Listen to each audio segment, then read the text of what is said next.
Welcome back to The Deep Dive, the show where we take a huge stack of sources, articles, legal briefs, venture reports, and, pull out the essential story you need to hear. And today we are digging into one of the great, really one of the great comeback stories in modern tech, Facebook co-founder Eduardo Saverin. That's right. When most people hear his name, they think of the Harvard dorm room, maybe the legal drama, definitely the movie. Yeah, for sure. But our mission today is to unpack his really staggering second act. It was this very deliberate shift from all that co-founder drama to becoming a powerhouse global venture capital leader. And a major philanthropist, all strategically based out of Singapore. Exactly. And for you listening, the key insight here is the sheer scale and the strategic thought behind this pivot. This wasn't just him moving on. No, this was building a completely new empire. As of 2025, he is #1 on Singapore's richest list. And that's largely thanks to that small but hugely valuable stake he kept in Meta. Right. His net worth just soared to $35.5 billion, a lot of that driven by the AI boom-boosting Meta stock.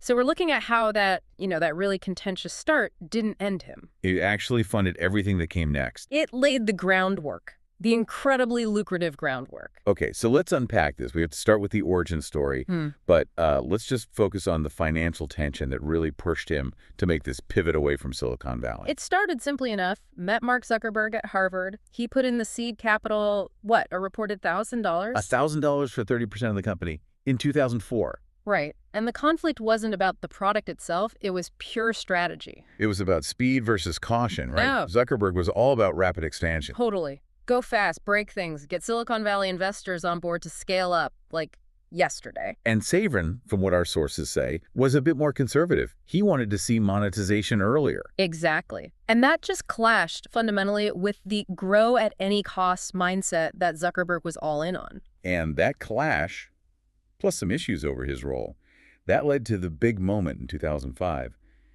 His shares get diluted. Massively. Yeah, massively is the word, from around 30% down to less than 10.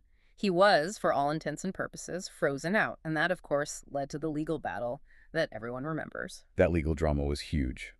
But what matters for today's story is the outcome, the settlement in 2009. The terms are confidential, of course, but what we do know is he got a substantial financial payout, and crucially, his name was restored as a Facebook co-founder. But the most important part was the equity.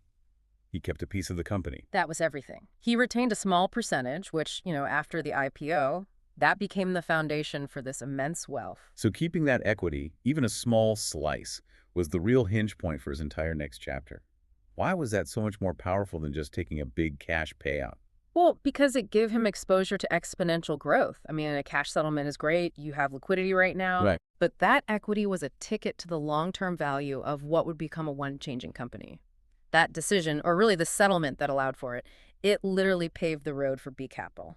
You can't start a global VC firm on that scale without massive capital reserves. You just can't. That retained percentage made it all possible. Okay, so the financial security is there, and then he makes the defining geographic move of his career. He shifts his entire focus to Asia. Right. He was born in Brazil, became a U.S. citizen in '98, and then in 2009 he moves to Singapore. And this is where it gets really, really interesting for anyone who follows global finance. September 2011, just months before that huge Facebook IPO in 2012. He renounces his U.S. citizenship. And the timing on that was, to put it mildly, controversial. The immediate accusation was that he was trying to dodge U.S. taxes. Of course. The financial logic was pretty clear. Singapore has no capital gains tax. So the savings would be enormous. Bloomberg did an analysis. They suggested he could save something like $67 million in U.S. taxes by doing it before the IPO. But it's not that simple, is it? The U.S. government doesn't just let a billionaire walk away tax-free. No, and that's where you get into this crucial legal mechanism, the HART Act of 2008. It triggers something called an exit tax. An exit tax. So what does that mean exactly? It means when you renounce your citizenship, the U.S. government essentially says, okay, you have to value all your assets, including that Meta stock, as if you sold them today. Wow. So he had to pay capital gains tax on a theoretical sale, even if he hadn't actually sold a single share. Precisely. You calculate the gain on the day you renounce and you settle up your tax bill right there. He basically paid the U.S. what he owed on the value up to that point. I think that's the subtlety most people missed. So what about that law, the one that says the U.S. can actually bar former citizens from re-entering if they renounce to avoid tax? That provision is real, Section 212A10, Hey, and it has been used, though it's rare. But the plausible legal theory here, the reason he can still travel to the U.S. is that because he paid the exit tax. he technically didn't avoid taxation. Exactly. In the eyes of the law, he settled up. He paid his bill in full. So he secures his financial future, establishes himself in Singapore, which has massive long-term tax advantages, and he's ready for his next move. That's the strategic takeaway. And you can see how well it worked. That recent AI-driven surge in Meta stock, it added $14 billion to his net worth in 1 year.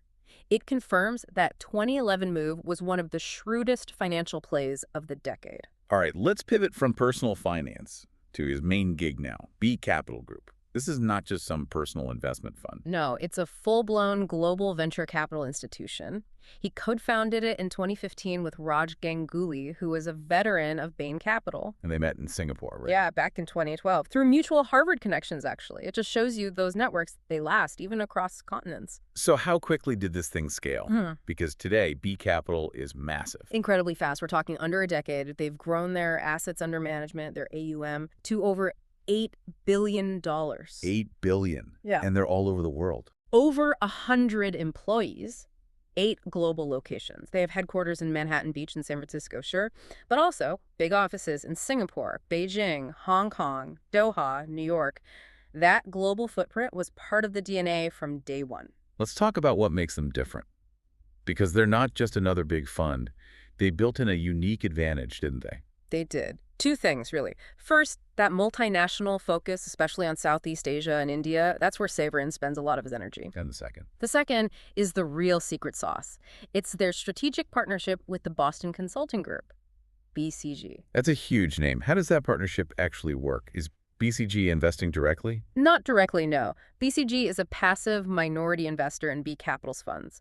But the deal allows B Capital's portfolio companies to get access to BCG's strategic advice and, this is the kicker, their massive list of global corporate clients. Wait, so if you're a startup in their portfolio, you don't just get a check. You get a direct line strategic advice and maybe even deals with Fortune 500 companies that BCG advises.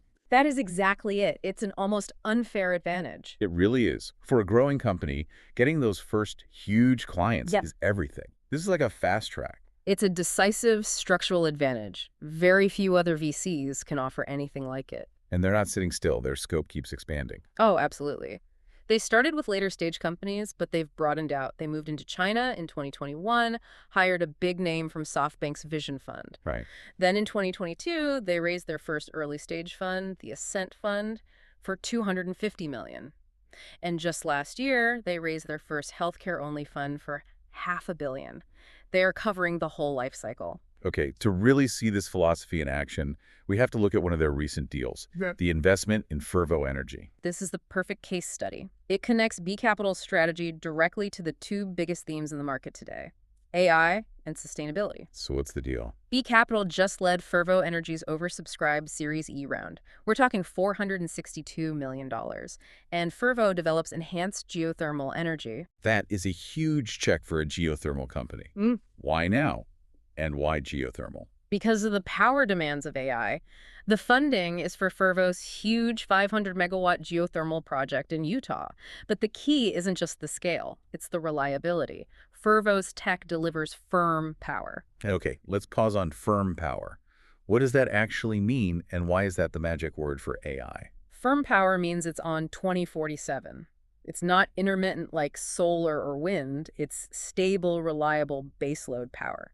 And for data centers, which can never, ever go down, that is absolutely critical. Ah, so it's the unquenchable thirst for clean, reliable power from all these AI data centers that's driving this investment. Exactly.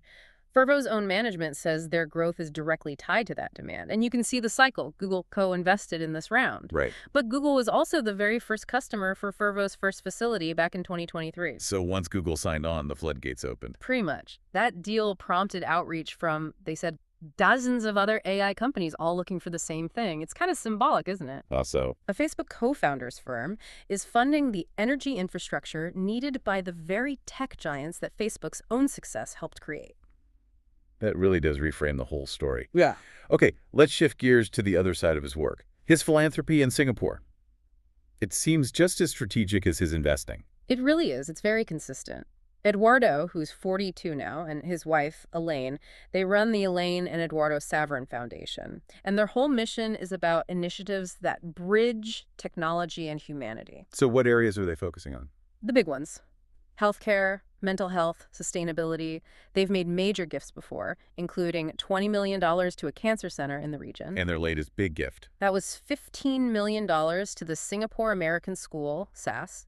It's the largest donation in the school's entire 68-year history. And I'm guessing this wasn't just for a new football field. Far from it. The money is funding new state-of-the-art STEM labs, a Chinese immersion program, a new elementary school, and they're very clear about the goal: Which is, to create an environment that fosters AI literacy and deeper engagement with science, technology, engineering, and math. It's a direct investment in the next generation of tech leaders in his adopted home. what an incredible arc. So we've tracked this journey from a dramatic corporate exit An exit that secured his wealth through some very savvy strategic and legal moves. to becoming this dominant force in global venture capital with B Capital, a firm defined by its global reach and that unique partnership with BCG. And we're seeing that wealth being deployed, both professionally investing in the next wave of tech like geothermal for AI and personally, through this really focused philanthropy in Singapore that's all about STEM and AI literacy. It's just a powerful example of how wealth from one tech era, social media, is now actively funding and shaping the next ones: clean energy, AI. And influencing future generations through that giving. It's a profound case study in strategic capital deployment. Which leads us to our final provocative question for you, the learner. Go for it. If you look at B Capital's playbook, global scale, deep tech, solving big problems, what current global challenge beyond AI and energy do you think a firm like this will be prioritizing 5 years from now? Something to mull over. A great place to leave it.